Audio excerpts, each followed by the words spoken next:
ашып қояйын қазір мен өйткені ориентировка жасай алмаймын.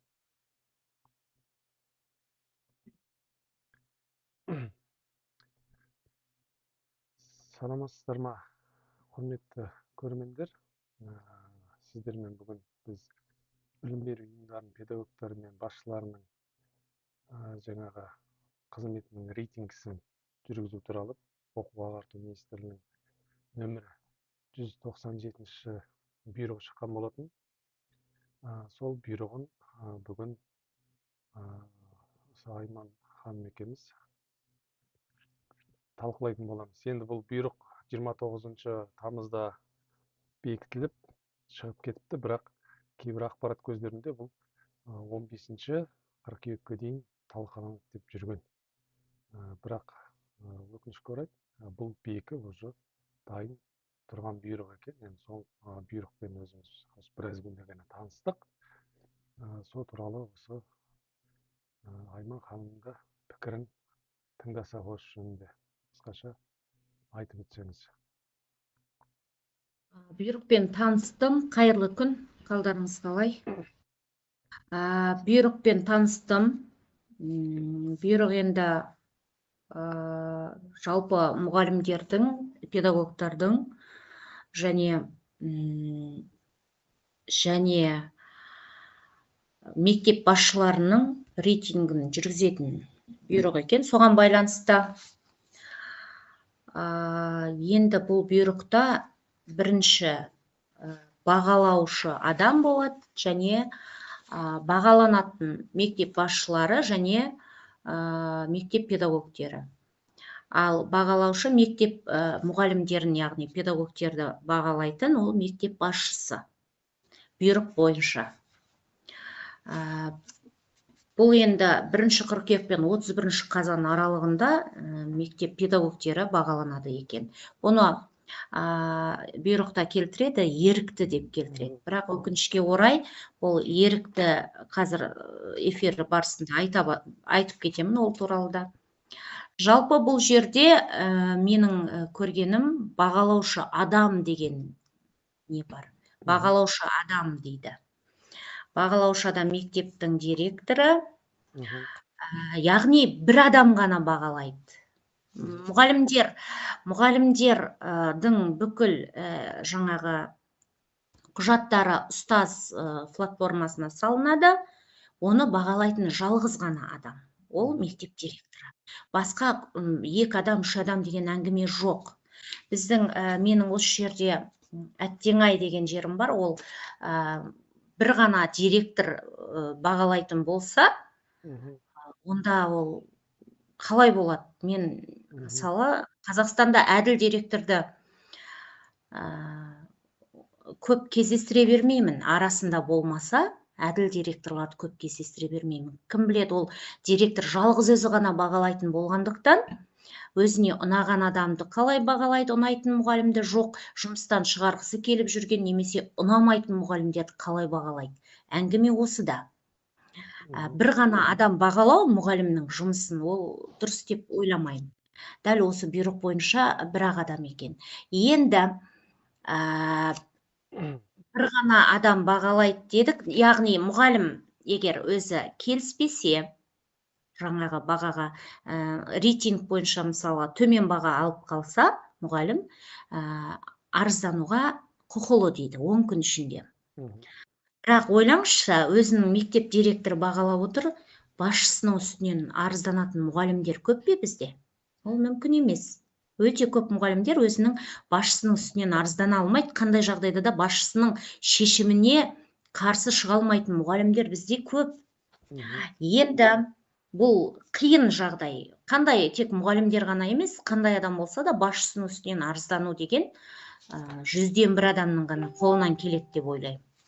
Яғни бұл да мүмкін емес. Шағымдануы бұл рейтингтің нәтижесіне мүмкін емес. Ал енді бір қызығы шағымданады. Шағымданғаннан кейін комиссия құрылады. Комиссия құрылады да әлгі мұғалімнің жаңа рейтингтен өте алмай қалған мұғалімнің шағымын қарайды. Бұл жерде қайтадан құрылатын комиссия, қайтадан баяғы мектептің директоры, әдіскері. Содан кейін басқа мектептің мұғалімі дейді. Ал енді қараңыз, әдіскер директорға қарсы шыға ма? Директордың шешімін жоққа шығара ала ма әдіскер? Ал директор өзінің шығарған шешіміне өзі қарсы шыға ала ма? Бұл енді білмеймін бұны қандай оймен, қандай мақсатпен дәл осы бұйрықты шығарып отырғандарын.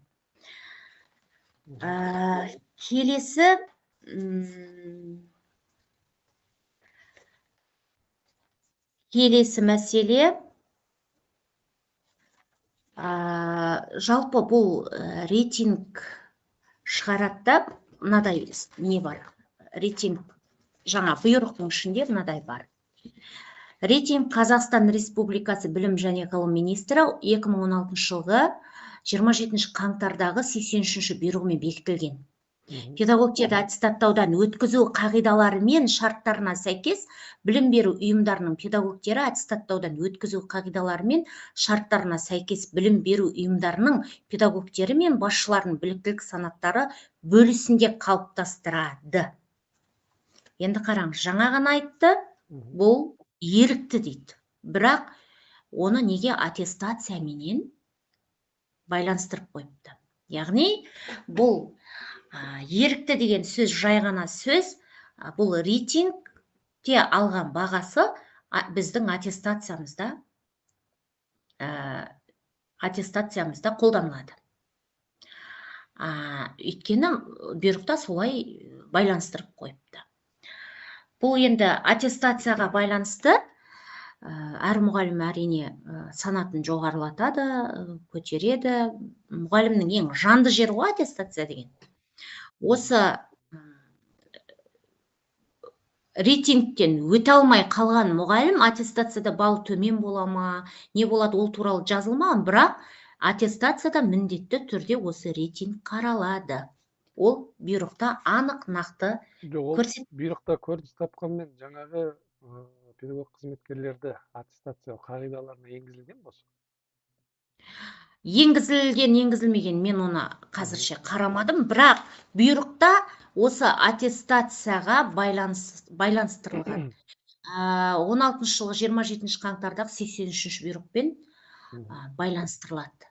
Дәл мына қазіргі бұйрықта. Енді бұл бұйрықта не емес қой, жай ғана жаза салынған қағаз емес қой, бұл бұйрық кәдімгі әділет кезекке тіркелген, бекітілген бұйрық қой. Сондықтан бұның да күші бар деп ойлаймын. Енді күші бар деп ойламаймын, күші бар. Енді тағда бұл нені ашып отырып өте қызық мәліметтер көп негізінде. Педагогтер дейді да, жылына бір рет, жалпы бұл рейтинг педагогтер үшін жылына бір рет өткізіледі дейді. Жылына бір рет өткізіледі. Сіз ойлаңызшы, жыл сайын қаншама құжат, қаншама нерв, ол мүмкін емес қой. Мұғалім сабағын өте ма, жоқ, рейтингтен өту үшін құжат дайындап отыра ма? Жылына бір рет өткізіледі дейді. Бірақ осы педагогтерді бағалау үшін, рейтингті бағалау үшін бізде не бар екен? Педагогтың білімін бағалау қорытындылары қажет. Педагогтың білімін бағалау қорытындысы дегеніміз, ол біздің тест кәдімгі. Біз аттестацияда тест тапсырамыз ғой, осы тест педагогтың білімін бағалау. Жылда тест тапсырып жүріп пе сонда? Қараңызшы, бір рет, жылына бір рет өткізіледі дейді, бірақ сол рейтингті өткізу үшін біз педагогтың білімін бағалау, яғни тесттің қорытындысын беруіміз керек, сол рейтингтан жоғары балл алуымыз үшін. Және ұстаз платформасына енгізіледі ғой жаңағы біздің неміз. Әлгі құжаттарымыз. Аттестацияда сол ұстаз платформасында жүргізіледі. Сонда мен түсінбей отырмын. Сонда біз жылына бір рет рейтингтен өту үшін жылына бір рет тест тапсырамыз, мен соны түсінбедім. Миыма сияр емес. Енді аттестация кезінде біз тест тапсырамыз. Аттестацияда біз тест тапсырамыз. Ал неге рейтингқа ол тест керек қайта-қайта? Не үшін? Ал біз негізінде осы рейтингтің бағалауын аттестацияды қолданады екенбіз, жаңа жоғарыда айттым. Мгм.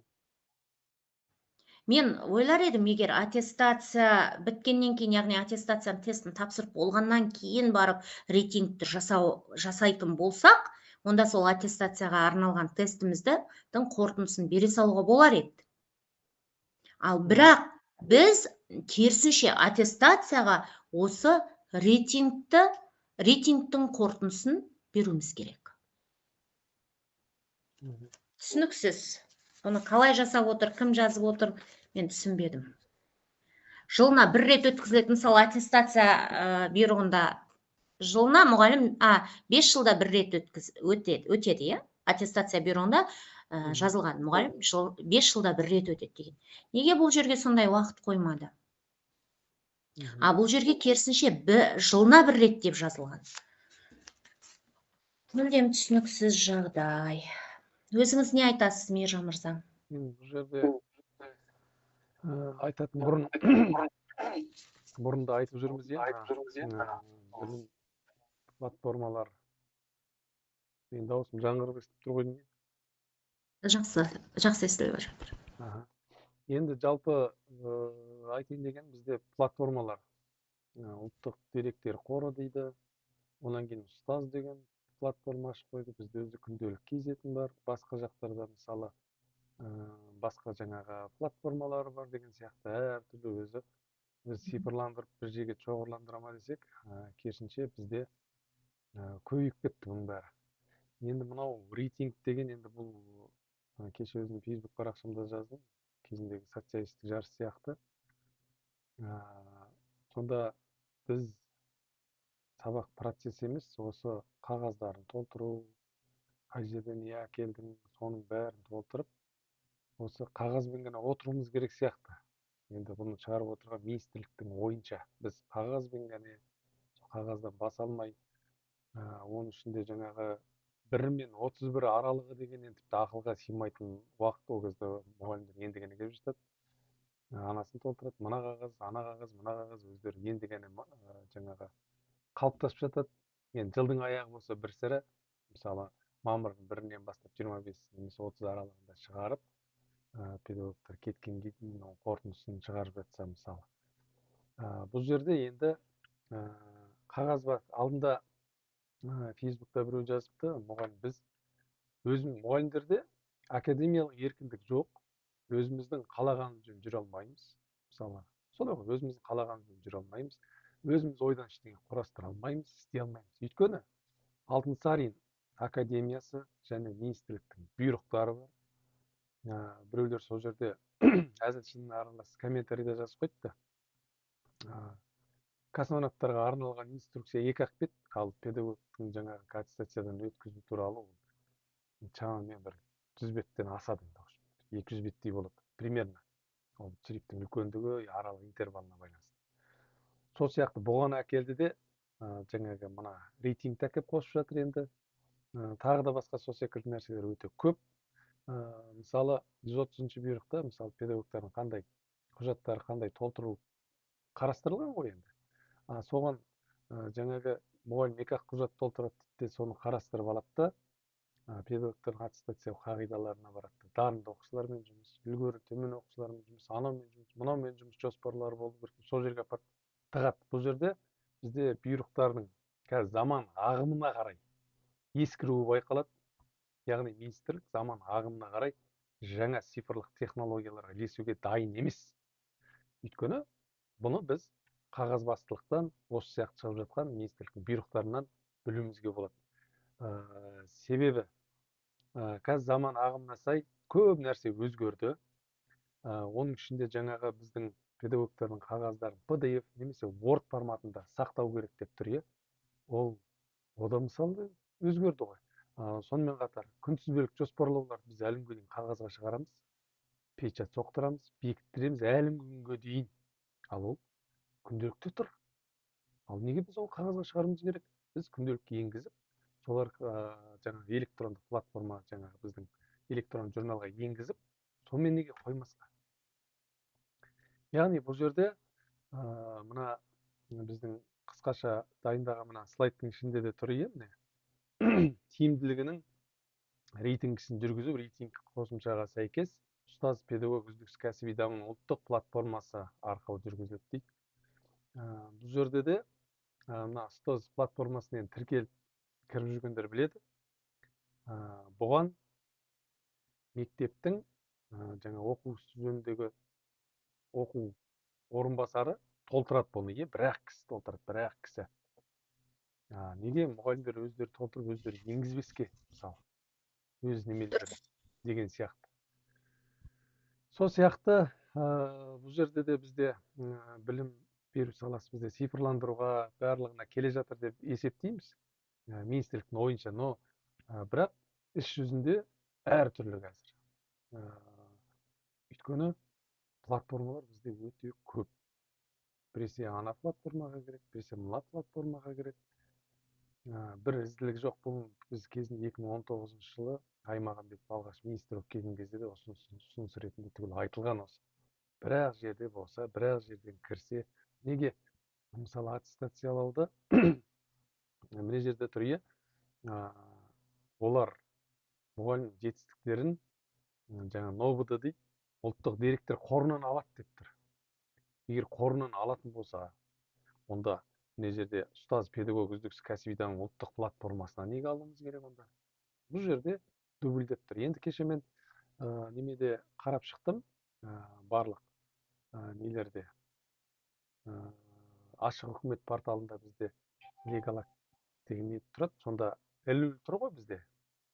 Сонда бір кісі жазып қойыпты, Людмила деген бір жазыпты. Үшін бұл жерде неге бұйрықтың толық нұсқасы жоқ, неге дұрыс талқыланбайды десе, министрліктің жауабы: сіз бізге официальный хат жолдаңыз, сонан кейін барып біз жауап береміз, оны береміз деген сияқтыға келтіріп қойыпты да. Енді бұл жерде дұрыс емес қой, енді ана жерде ашық тұру керек, бір таблица кіргізіп қойып, мен басқа бұйрық таппадым. Осы күнге дейін талқыланған ана жерде заң жобалары, бұйрықтың жобалары ашық талқылауда тұрады.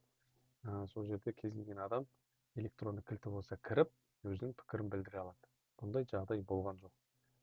Соған қарағанда біздің білім жүйеміз соңғы кезде автократиялық жолға қарай кетіп бара жатқан сияқты. Енді өзіңіздің де кішкене ойыңызды қоса кетсеңіз. Енді біздің осы арнамызға енді ғана қосылып жатқан көрермендеріміз, арнамызға қосылыңыздар, сұрақтарыңыз болса пікірге қалдырыңыздар, мүмкіндігінше жауап беруге тырысамыз. Бізде негізі тікелей эфирге бізде де көп, өзімізде де уақыт бола бермейді, сондықтан таңертеңгі уақыт таңдағанбыз. Негізі сенбі күнінің кешкі жақын уақыт таңдау керек екен. Жалпы келесі эфирлерде бұны алдағы уақытта ескеретін боламыз.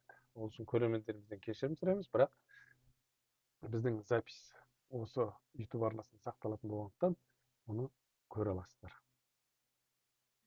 Жалпы мына платформаға байланысты айтып жатсыз ғой, сіз дұрыс айтып отырсыз.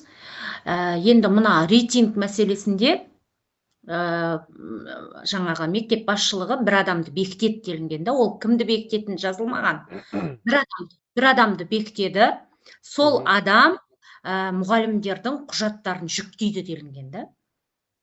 Бұл жерде айналып келгенде баяғы информатик, болмаса жас мамандарды ұстап алады деген сөз ғой. Соңғы уақытта емес, жалпы 30 жылда қалыптасқан үрдіс. Бізде мектепте қоғамдық жұмыстар, ақы төленбейтін жұмыстар өте тегін жұмыс. Тегін жұмыстар.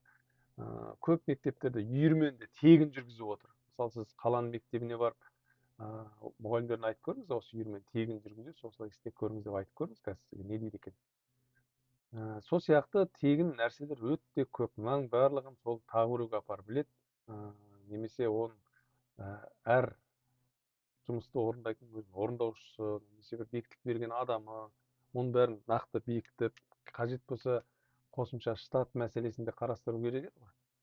Бірақ бұны жаңа қосымша жұмыс ретінде асып берейін деп отыр. Енді сіз жаңағы не туралы айтып өттіңіз, осыны мысалы мұғалімдер өздерінің калибровка дегенді енгізіп қойды дейсің, калибровка деген жөндеу, қайтадан қалпына келтіру деген сияқты.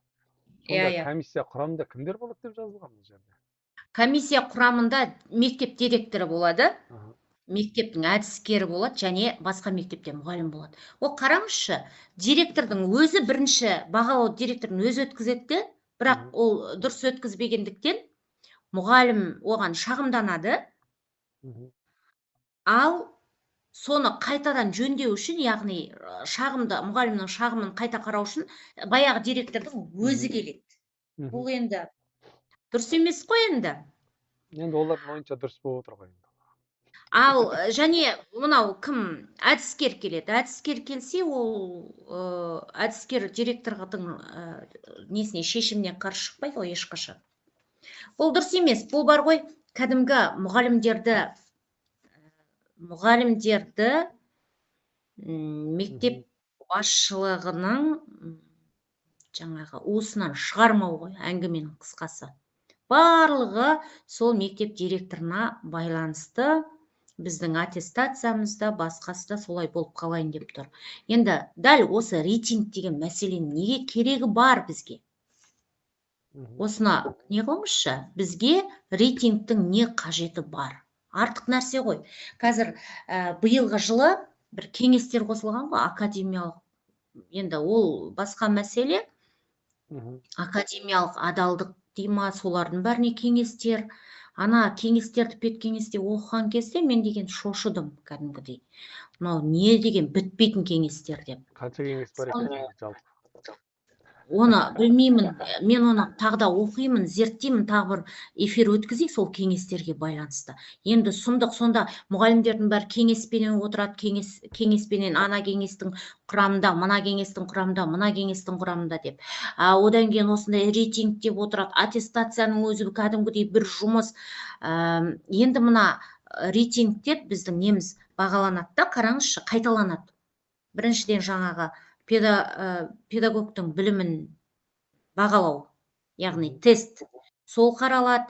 Одан соң оқушылардың олимпиададағы жан-жақтағы жетістіктері қаралады. Осы неде мұғалімнің білімі, өзінің білімі қаралады. Аттестацияда, олимпиададағы басқа жердегі мұғалімдердің, оқушыларының жетістігі қаралады. Бұлардың барлығын аттестацияда қарайды ғой. 5 жылда бір рет мұғалім аттестациядан өтеді. Аттестацияда қарайды. Ал оны неге қайталап жатыр? Неге жоқ жерден жұмыс тауып беріп отыр мұғалімге? Қанша мұғалімі бар? Бір мектепте 150 мұғалім бар, бір мектепте 100 мұғалім бар. Директорлар 1 қыркүйектен қазанның ортасына дейін тек сонымен ғана жұмыс істей ма? Сонымен ғана айналыса ма? Мен соны түсінбедім. Бір директор ғана бағалайды. Ол директордың басқа уақыты, басқа жұмысы жоқ па ол жерде?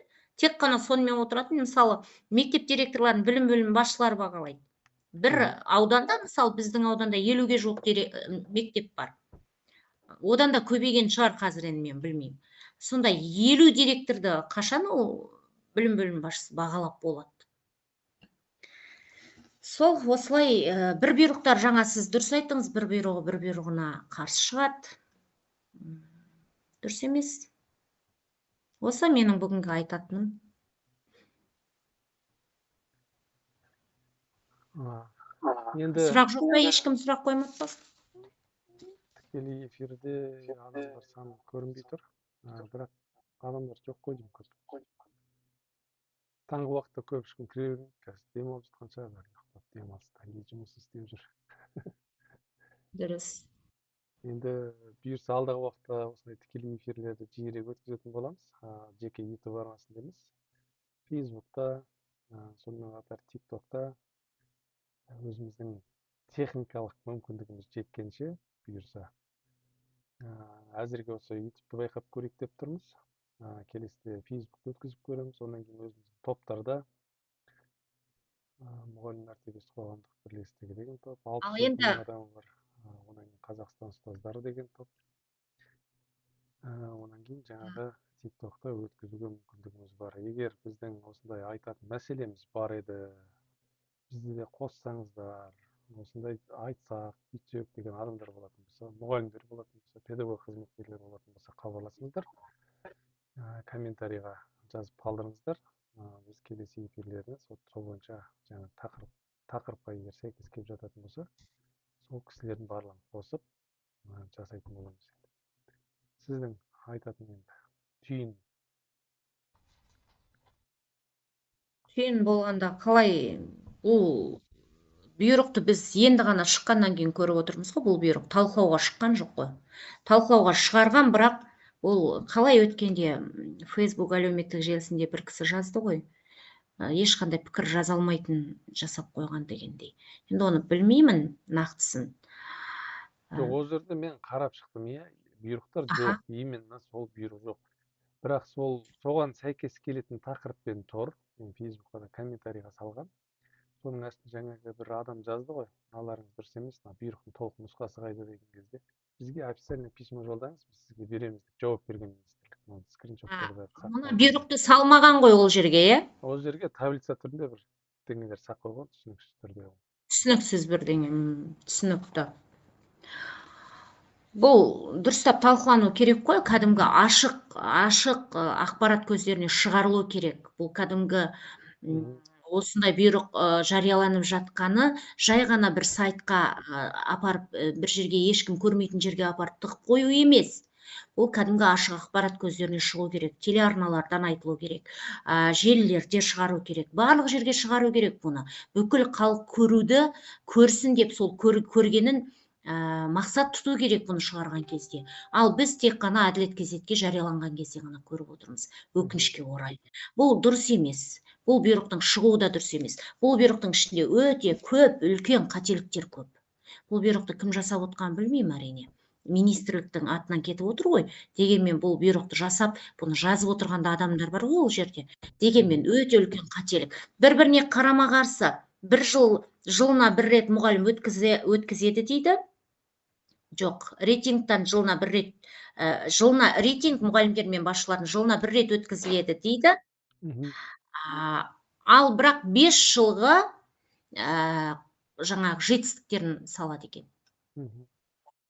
Мұғалімдер жылына бір рет, сонда білмеймін, жыл сайын қаншама жетістік салуы, қандай деңгейде бағаланады ол жағы енді кішкене түсініксіздеу. Бұйрықтың ішінде де біріне бірі қарама-қарсы сөздер, қарама-қарсы ұғымдар өте көп. Енді осы жерде мектеп директорының жалғыз өзінің бағалауы енді директорлардың уысынан мұғалімдерді шығармаудың үлкен бір әдісі деп есептеймін мен. Онсыз да біз өзіңде білесің ғой, Мержан, біз қаншама мұғалімге көмек көрсеттік, қаншама мұғалімнің құқығын қорғадық. Барлық жерде мектеп директоры мен мұғалімнің арасында дау туындап жатты.